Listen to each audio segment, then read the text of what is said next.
आउज़ुबिल्लाहिमिनश्शैतानिर्रजीम बिस्मिल्लाहिर्रहमानिर्रहीम अस्सलामु अलैकुम। Welcome to learn with Ali Hussain. Chapter 1 measurements, जिसका आज लेक्चर नंबर 5 स्टार्ट कर रहे हैं। अनसर्टेनिटी इन अ मेजरमेंट्स, ठीक है, पैमाइश के अंदर अनसर्टेनिटीज। अब इसके मुताबिक जैसे हम आजकल डिसीजंस वगैरह लेते हैं, फैसले लेते हैं कोई भी मामलात के बारे में, उन मामलात में डिसीजंस में अगर कोई ना कोई डाउट मौजूद हो, कोई ना कोई शक मौजूद हो कि भाई ये फैसला पता नहीं ठीक होगा या यानी कि ठीक साबित होगा या नहीं ठीक साबित होगा, ये हमारे पास क्या कहलाती है, ये अनसर्टेनिटी है। किसके अंदर? उन फैसलों के अंदर, उन डिसीजंस के अंदर, ठीक है। इसी तरह हम अगर कोई भी पैमाइश लेते हैं, मेजरमेंट्स लेते हैं, अब वो मेजरमेंट्स में 100% कोई भी मेजरमेंट ठीक नहीं होती, या बल्कि 100% कोई भी चीज जो है वो ठीक नहीं होती, तो उनके अंदर कोई ना कोई शक मौजूद होता है, ठीक है, डाउट मौजूद होता है। अब वो जो डाउट है मेजरमेंट्स के अंदर, वो उसकी क्या कहलाती है? अनसर्टेनिटी कहलाती है। अनसर्टेनिटी कहते हैं गैर यकीनियत को। किसे कहते हैं? गैर यकीनियत। किसी भी पैमाइश के अंदर पाई जाने वाली गैर यकीनियत, पैमाइश में गैर यकीनियत, ठीक है। अब मेजरमेंट्स में अनसर्टेनिटीज किस किस तरह फाइंड की जाती है, ये सारी बातें आज पढ़ेंगे, साथ इसकी टाइप्स, ठीक है, क्या क्या अनसर्टेनिटीज पॉसिबल हो सकती हैं और कैसे इनको कम किया जा सकता है, सारी बातें, ठीक है। पहली बात आते हैं हम कि अनसर्टेनिटी होती क्या है, गैर यकीनियत से क्या मुराद है? Any doubt in a measurement, in a measurement, पैमाइश में कोई भी शक का आना क्या कहलाता है? Is called uncertainty. पैमाइश में किसी भी तरह का शक आना, आप कोई भी जैसे स्केल से लेंथ मेजर कर रहे हैं, ठीक है, अब वो लेंथ 100% तो करेक्ट नहीं हो सकती, या आप बिल्कुल करेक्ट देख रहे हैं लेकिन उसमें थोड़ा बहुत जो है वो रद्दो बदल आ जाता है, यानी कोई ना कोई शक आ जाता है। अब हम पैमाइश के अंदर शक का आना क्या कहलाता है? अनसर्टेनिटी कहलाता है। मैंने कहा बेटा कोई भी चीज 100% करेक्ट नहीं होती, अगर 100% करेक्ट नहीं होती तो इसका मतलब कोई ना कोई हर चीज के अंदर शक लाजमी आता है, तो शक अगर आएगा तो वो उसकी क्या कहलाएगी? वो अनसर्टेनिटी कहलाएगी, वो उसकी गैर यकीनियत कहलाएगी, ठीक है। अब जैसे किताब पे एक मिसाल दी गई है, अगर हम किताब के पेजेस को गिन रहे हैं, काउंट कर रहे हैं, हमने बुक के पेजेस को काउंट करना है। अगर हम बुक के पेजेस को काउंट करते हैं, ठीक है, अब काउंट तो कर सकते हैं, गिन तो सकते हैं, लेकिन अगर हमने उसी बुक की लेंथ को मेजर करना है, उसी बुक की लंबाई को मेजर करना है, तो मेजर करने के लिए हमें क्या रिक्वायर्ड होगा? कोई ना कोई एक ऐसा मेजरिंग इंस्ट्रूमेंट चाहिए होगा जिसकी मदद से हम इसकी लेंथ को मेजर कर सकते हैं। तो वो जो मेजरिंग इंस्ट्रूमेंट हम इसका इस्तेमाल करेंगे, उसकी कोई ना कोई हद लाजमी मौजूद होगी। क्या मौजूद होगी? उसकी लिमिट मौजूद होगी, ठीक है। जैसे अगर सिंपल सी मिसाल की मीटर रूल है हमारे पास, अब मीटर रूल से मेजरमेंट ले रहे हैं, ठीक है। अब मीटर रूल का लीस्ट काउंट होता है, कितना होता है? 1 मिलीमीटर, ठीक है, यानी कि हम कम से कम उससे 1 मिलीमीटर तक जो है वो लेंथ को मेजर कर सकते हैं, उससे कम लेंथ को मेजर नहीं की जा सकती। लेकिन अगर उससे कम लेंथ को मेजर करना हो तो फिर क्या करेंगे? उसके सुटेबल कोई एक इंस्ट्रूमेंट का इस्तेमाल करेंगे, तो इसका मतलब वो मीटर रूल की क्या है? फिर अनसर्टेनिटी मौजूद है, ठीक है, यानी कि किसी भी मेजरिंग इंस्ट्रूमेंट की लिमिट का होना वो उसकी एक्यूरेसी के बारे में बताता है कि ये मेजरिंग इंस्ट्रूमेंट कितनी एक्यूरेट वैल्यू दे सकता है, ठीक है। अब जो मीटर रूल है वो तकरीबन पॉइंट के बाद आपको इसका लीस्ट काउंट होता है 0.1 सेंटीमीटर, यानी कि ये पॉइंट के बाद आपको सिर्फ एक डिजिट देगा, ठीक है। अब ये इसकी क्या है? ये लिमिट है, ठीक है। इसी तरह अगर हम, ये था मीटर रूल के लिए। अगर हम बात करें वर्नियर कैलिपर का, तो वर्नियर कैलिपर का लीस्ट काउंट क्या है? 0.01 सेंटीमीटर, ये पॉइंट के बाद 2 वैल्यूज देगा, ठीक है। ये हर चीज की एक लिमिट होती है, ठीक है। अब उस लिमिट के अंदर रह के अगर आप उसको मेजर करते हैं तो वो उसकी एक्यूरेट वैल्यू के बारे में बता देता है, लेकिन उसके अंदर भी वो भी 100% करेक्ट नहीं हो सकती, तो ये उसकी क्या है? ये अनसर्टेनिटी है, ठीक है। हमने कहा किसी भी मेजरमेंट के अंदर कोई भी वैल्यू 100% करेक्ट नहीं हो सकती, उसके अंदर कोई ना कोई शक लाजमी आएगा। आप जोन से मर्जी इंस्ट्रूमेंट से मेजर कर लें, ठीक है, उसके अंदर कोई ना कोई डाउट लाजमी आएगा, ये उसकी क्या है? ये अनसर्टेनिटी पाई जाती है, ठीक है। ये उस मेजरमेंट की गैर यकीनियत है। अब गैर यकीनियत किस किस तरह की होती है, क्या इसके टाइप्स हैं और कैसे हम उसको कम कर सकते हैं। ठीक है, देखते हैं। मैं आपको एक छोटी सी मिसाल से एक वाजिया करता हूं। जैसे मेरे पास ये मैं आपके सामने मीटर रूल का ड्रा करता हूं। ये मीटर रूल है, ठीक है, थोड़ा सा इसको जूम करके ड्रा करते हैं। मीटर रूल की रीडिंग हमारे पास कहां से स्टार्ट हो रही है, 0 से। ठीक है, लेट के ये यहाँ पे हमारे पास 1 है। अब 1 के बाद छोटी छोटी रीडिंग्स तकरीबन 10 डिवीजन होती हैं।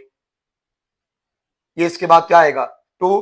ठीक है, फिर छोटे डिवीजन 10, फिर उसके बाद हमारे पास क्या है, 3। ठीक है, अब जरा इसको थोड़ा सा गौर से देखिएगा। फर्ज करें मैंने जो है ये डस्टर है हमारे पास। ठीक है, अब डस्टर की लेंथ मेजर कर रहे हैं। अब डस्टर को मैंने रखा 1 पे। ठीक है, अब 1 से लेके ये तकरीबन आ रहा है, कह लें कि ये मैंने ड्रा किया, ये तकरीबन इसकी लेंथ इतनी आ रही है। ठीक है, अब ये दे रहा है 1 टू 2 पॉइंट तकरीबन 7 और 8 के दरमियान में, 2.7 और 8 के दरमियान में। मैं आपसे पूछता हूं कि इसकी मेजरमेंट कितनी है ये। ठीक है, इसको थोड़ा सा जूम करके देखिएगा, इसकी मेजरमेंट जो है ये कितनी है। तो एक बच्चा मुझे कहता है सर ये तकरीबन जो है 2.7 है। ठीक है, अब एक बच्चा कहता है नहीं सर ये 2.7 नहीं है, ये 2.7 के हाफ के बाद है, यानी तकरीबन इसको काउंट करें 2.8 है। लेकिन क्या दोनों बच्चों की मेजरमेंट जो है वो 100% करेक्ट है? नहीं, दोनों की 100% करेक्ट नहीं है, दोनों के अंदर डाउट मौजूद है। क्यों? क्योंकि ये वैल्यू दो छोटी मेजरमेंट्स के दरमियान में। ठीक है, अब ये इस मीटर रूल की क्या आ गई, फिर ये अनसर्टेनिटी आ गई। क्या आ गई? अनसर्टेनिटी। मैंने क्या बताया कि ये तकरीबन इसकी लेंथ है या तो 2.7 या तो 2.8। ठीक है, लेकिन ये इसकी 100% करेक्ट वैल्यू नहीं है। हो सकता है, यानी कि मैं कह सकता हूं कि ये 2.7 और 2.8 के दरमियान में, 2.7 और 2.8 के दरमियान में, तो ये इसका मतलब ये 100% वैल्यू करेक्ट नहीं है, यानी कि एग्जैक्ट वैल्यू नहीं बता रहा। एग्जैक्ट वैल्यू नहीं बता रहा कि ये क्या ये 2.7 है या ये 2.8 है। तो ये इसकी क्या है, ये अनसर्टेनिटी।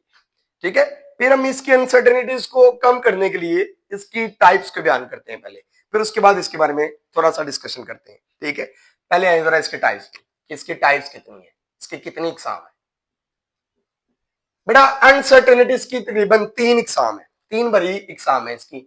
पहली किस्म को कहते हैं एब्सोल्यूट अनसर्टेनिटी, एब्सोल्यूट अनसर्टेनिटी। दूसरी टाइप का नेम फ्रैक्शनल अनसर्टेनिटी। आपके सिलेबस में इसकी मजीद डिस्कस नहीं है कि फ्रैक्शनल अनसर्टेनिटी सिर्फ फॉर्मूले के मुताबिक इसकी वैल्यू को निकाला हुआ है, लेकिन साथ इसको थोड़ा सा डिस्कस भी करेंगे ताकि आपको बात की समझ आए। फ्रैक्शनल अनसर्टेनिटी दूसरी टाइप। उसके बाद तीसरे टाइप का नेम हमारे पास क्या है, परसेंटेज अनसर्टेनिटी, परसेंटेज अनसर्टेनिटी। 3 तरह की इसकी, एब्सोल्यूट, फ्रैक्शनल और परसेंटेज अनसर्टेनिटी। ठीक है, पहले पर आए कि एब्सोल्यूट अनसर्टेनिटी क्या होती है। Absolute uncertainty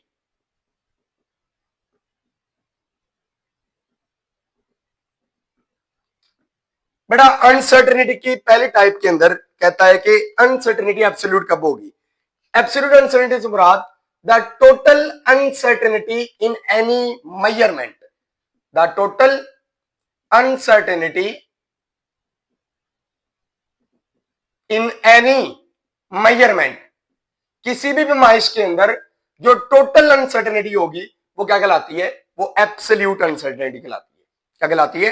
absolute uncertainty. अब टोटल अनसर्टेनिटी का मतलब क्या है, ठीक है, ये देखते हैं।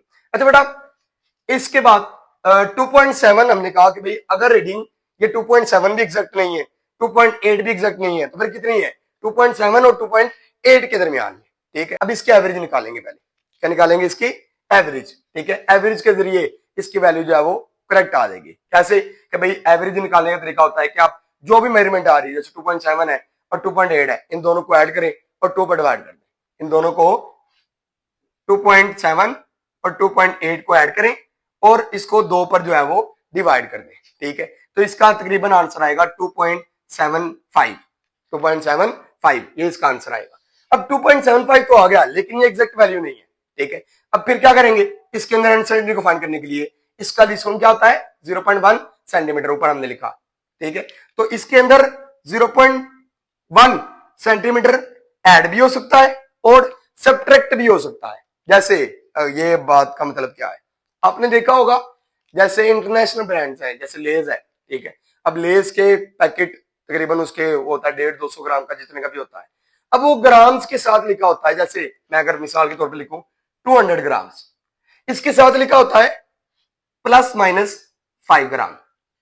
प्लस माइनस अगर आपने गौर से देखा हो तो इसकी बात की आपको समझ आएगी, अगर नहीं देखा तो गौर कीजिएगा कि कोई भी इंटरनेशनल ब्रांड्स के ऊपर जो उसका मैस लिखा होता है, जैसे ये 200 ग्राम है, 200 ग्राम का एक पैकेट है, ठीक है, उसमें साथ लिखा हुआ है प्लस माइनस 5 ग्राम। इसका मतलब है कि ये 205 ग्राम भी हो सकता है अगर हम ऐड करें, और सब्ट्रैक्ट करें तो 195 ग्राम भी हो सकता है। यानी कि ये उसकी क्या है, ये उसकी अनसर्टेनिटी है। उसने क्या बताई, हमने कहा कि भाई कोई भी वैल्यू 100% करेक्ट नहीं होती। अगर 100% करेक्ट नहीं होती तो इसका मतलब ये मैच जो उसने मेजर किया वो भी 100% करेक्ट नहीं है। अगर ये 100% करेक्ट नहीं है तो उसने कहा कि भाई इसके अंदर प्लस 5 ग्राम ऊपर भी हो सकता है और प्लस 5 ग्राम जो है वो नीचे भी हो सकता है, यानी कि 205 ग्राम भी हो सकता है और 195 ग्राम भी हो सकता है। ये उसने उसकी मैयर्ड वैल्यू के साथ उसकी अनसर्टेनिटी बता दी, ठीक है। ये उसका क्या है, ये जिससे मैयर किया गया है उसका पैकेट, ये उसका लीस्ट काउंट है, ठीक है। तो इसी तरह हम उसके लीस्ट काउंट को प्लस भी कर देते हैं और माइनस भी कर देते हैं। तो मैंने कहा अगर इसके एवरेज निकालें तो 2.75 बनता है। 2.75 में 0.1 ज्यादा भी हो सकता है और 0.1 कम भी हो सकता है। ये होता है अनसर्टेनिटी कम करने का तरीका, ठीक है। 100% करेक्ट तो नहीं कर सकते, तो फिर बता देंगे भाई कितनी हद तक इसके अंदर चेंज आ सकता है। क्या मैंने कहा, कितनी लिमिट तक इसके अंदर चेंज आ सकता है, यानी कि कितना ये वैल्यू ऊपर जा सकती है और कितनी वैल्यू ये नीचे आ सकती है। 2.75 है, अब 2.75 में 0.1 ऐड करें तो कितना हो जाएगा 2.85, ठीक है। और अगर 0.1 को माइनस करें तो 2.65, यानी कि इसकी वैल्यू जो है वो रिलाई करती है 2.65 से लेकर 2.85 तक, ठीक है। ये इसके दरमियान में, ये हमने साथ उसकी अनसर्टेनिटी बता दी। अब इस मैयर्ड वैल्यू के अंदर टोटल अनसर्टेनिटी कितनी है, ये उसका एब्सोल्यूट अनसर्टेनिटी कहलाती है। क्या हमने कहा, the total uncertainty in any measurement उसकी क्या कहलाएगी, एब्सोल्यूट अनसर्टेनिटी। आम वर्ड्स में, कॉमन वर्ड्स में इसको हम कह सकते हैं कि एब्सोल्यूट अनसर्टेनिटी जो है ये बराबर होती है लीस्ट काउंट ऑफ इंस्ट्रूमेंट। ये बराबर होती है उसके लीस्ट काउंट के, इंस्ट्रूमेंट के लीस्ट काउंट के, ठीक है। मैंने कहा कि भाई इस वैल्यू के अंदर एब्सोल्यूट अनसर्टेनिटी कितनी है, तो ये क्या है, ये 0.1 सेंटीमीटर। 0.1 सेंटीमीटर क्या है, ये लीस्ट काउंट है किसका, मीटर रूल का, ठीक है। तो मीटर रूल का लीस्ट काउंट कितना है, उतनी इसके अंदर किसी भी मेजर्ड वैल्यू के अंदर उसकी एब्सोल्यूट अनसर्टेनिटी पाई जाएगी, ठीक है। तो एब्सोल्यूट अनसर्टेनिटी किसके बराबर होती है, लीस्ट काउंट ऑफ इंस्ट्रूमेंट। तो हम ये भी कह सकते हैं कि the least count of instrument is called the absolute uncertainty, ठीक है। दूसरे टाइप पे आते हैं, दूसरे टाइप का नेम है फ्रैक्शनल अनसर्टेनिटी। Fractional uncertainty. अब किसी भी मेजरमेंट के अंदर फ्रैक्शनल अनसर्टेनिटी होती क्या है, पहली बात, ठीक है बेटा। फ्रैक्शनल अनसर्टेनिटी होती है, जैसे अब हमने बताई कि इस पूरे मीटर रूल की अनसर्टेनिटी कितनी होगी, जो मर्जी वैल्यू फाइंड करें उसमें अनसर्टेनिटी कितनी पाई जाएगी, 0.1 सेंटीमीटर, ठीक है। ये तो मैंने बताई टोटल स्केल की, यानी कि टोटल अनसर्टेनिटी, ठीक है। तो उसमें फ्रैक्शनल अनसर्टेनिटी कितनी होगी, आप इस मीटर रूल को पार्ट्स के अंदर तोड़ दें, जैसे 1 से 2, 2 से 3, 3 से 4। 1 से 2 कितनी अनसर्टेनिटी पाई जाती है, फ्रैक्शनल अनसर्टेनिटी कहलाती है। 2 से 3 कितनी अनसर्टेनिटी पाई जाती है, फ्रैक्शनल अनसर्टेनिटी कहलाती है। 3 से 4 कितनी अनसर्टेनिटी पाई जाती है, फ्रैक्शनल अनसर्टेनिटी कहलाती है। बात समझे कि नहीं समझे, यानी कि हम अगर पूरी मीटर रूल को पार्ट्स के अंदर तोड़ के उसकी मेजरमेंट देखें, हर पार्ट्स की मेजरमेंट देखें, तो वो उसके अंदर जितनी अनसर्टेनिटी गैर यकीनियत पाई जाएगी वो उसकी फ्रैक्शनल अनसर्टेनिटी कहलाती है। क्या फ्रैक्शनल अनसर्टेनिटी, एब्सोल्यूट अनसर्टेनिटी क्या होती है, टोटल अनसर्टेनिटी इन मेजर्ड वैल्यू, यानी कि इस जो इंस्ट्रूमेंट की टोटल अनसर्टेनिटी है वो हमारे पास क्या है, उसके लीस्ट काउंट के बराबर होती है और वो उसकी एब्सोल्यूट है, ठीक है। फ्रैक्शन कैसे फाइंड करेंगे, फ्रैक्शन होता है पार्ट्स के अंदर तोड़ के एक पार्ट के अंदर कितनी अनसर्टेनिटी पाई जाती है, वो उसकी फ्रैक्शनल अनसर्टेनिटी कहलाती है। फाइंड करने का फॉर्मूला, फ्रैक्शनल अनसर्टेनिटी बराबर होती है बेटा absolute uncertainty, absolute uncertainty dividing by measured value, measured value, ठीक है। यानी कि अगर हम एब्सोल्यूट अनसर्टेनिटी को मेजर्ड वैल्यू पे डिवाइड करें तो हमारे पास क्या आ जाएगी उसकी फ्रैक्शनल अनसर्टेनिटी। क्या मतलब है, आपके सामने मिसाल लिखी हुई है। एब्सोल्यूट अनसर्टेनिटी क्या है, लीस्ट काउंट। लीस्ट काउंट कितना है 0.1 सेंटीमीटर। तो 0.1 को मेजर्ड वैल्यू पे डिवाइड करें, मेजर्ड वैल्यू क्या है 2.75, ठीक है। दोनों को डिवाइड करने से जो आंसर आएगा वो उसकी क्या होगी, फ्रैक्शनल अनसर्टेनिटी कहलाएगी, ठीक है। तो ये इस तरह फाइंड करते हैं, यानी कि एब्सोल्यूट अनसर्टेनिटी क्या है, उस मेजर्ड वैल्यू में कितना अनसर्टेनिटी पाई जाती है, और मेजर्ड वैल्यू जो आपने मेजर की, ठीक है। तो इन दोनों को डिवाइड करें, एब्सोल्यूट अनसर्टेनिटी को डिवाइड करें मेजर्ड वैल्यू पे, तो वो आपके पास क्या आ जाएगी उसकी फ्रैक्शनल अनसर्टेनिटी, ठीक है। तीसरी बात है type percentage uncertainty. Percentage uncertainty. अब परसेंटेज अनसर्टेनिटी कैसे फाइंड करते हैं, किसी भी मेजर्ड वैल्यू के अंदर कितनी परसेंट अनसर्टेनिटी पाई जाती है, वो उसकी परसेंटेज अनसर्टेनिटी कहलाती है।